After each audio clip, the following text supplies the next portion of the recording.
तर हॅलो, वाटलं नव्हतं की एवढं सकाळी फोन येईल आणि एकदमच निघावं लागेल. तर चालले आहे मी गावाकडं. जसं की सगळ्यांना माहिती 12वीचे पेपर चालू होते. तर कुणालच्या कॉलेजमधनं कॉल आला होता की मॅडम त्याला घेऊन या, त्याचे सोमवारपासून पेपर चालू होणार आहे, सराव पेपर. जसं की जे बोर्डाचे पेपर आहेत ते तर 11 फेब्रुवारीपासून चालू होणार आहेत. पण आम्हाला अर्जंटमध्ये कॉल आला तर गावाकडं निघावं लागलं. तर तिथं बॅग वगैरे सकाळीच पॅक करून आम्ही 12च्या गाडीने निघलो आहोत. तर इथं गाडी आम्ही पहिल्यांदा ऑनलाईन तिकीट बुकिंग केली होती. तर ते विचारत जात होतो की ते नंबर प्लॅटफॉर्मला जायचं आहे. आता मुंबईचं CST स्टेशन तर जे मुंबईकर आहेत त्यांना सगळ्यांना माहीत असेल. इथं आम्हाला 4-5 जणांना विचारावं लागलं. तिथं गेलो, तिथनं वापस एक जण म्हणे पलीकडच्या साईडला सरळ इथनं जा म्हणे, तिकडं तुमची गाडी लागेल म्हणे. जनशताक आमची गाडी होती. त्यानंतर निघालो आम्ही. वापस कुणाल गेला, वापस विचारून आला. तो म्हणे इथंच लागते म्हणे, मम्मी आपण इथंच बसू. तर मग काय खाली कार्पट टाकला आणि बसून घेतलं. करणार काय, इथं खुर्च्या पण नव्हत्या बसायला. इथं बघू शकता याचा गेम खेळतोय आणि मी सुद्धा इथंच बसलेले होते.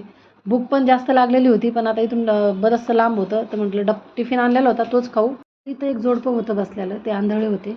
तर काका काठीने घेऊन लोकेशन असं धुंडत खाली थुकायला गेले. आणि आपण एवढे चांगले असून सुद्धा आपण प्लॅटफॉर्मवर थुकतो किंवा तिथं कचरा टाकतो.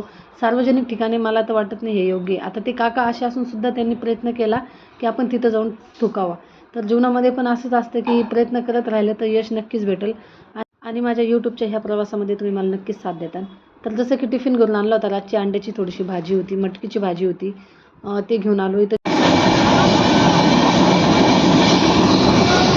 प्रवासामध्ये अनेक लोक भेटून जातात आणि त्यांची ओळख होती. जसं की या मुली, यांच्यासोबत एक मुलगा होता, 2 मुली होत्या. त्या पण संभाजीनगरच्या होत्या, परभणीच्या होत्या, पण संभाजीनगरमध्ये राहत होत्या.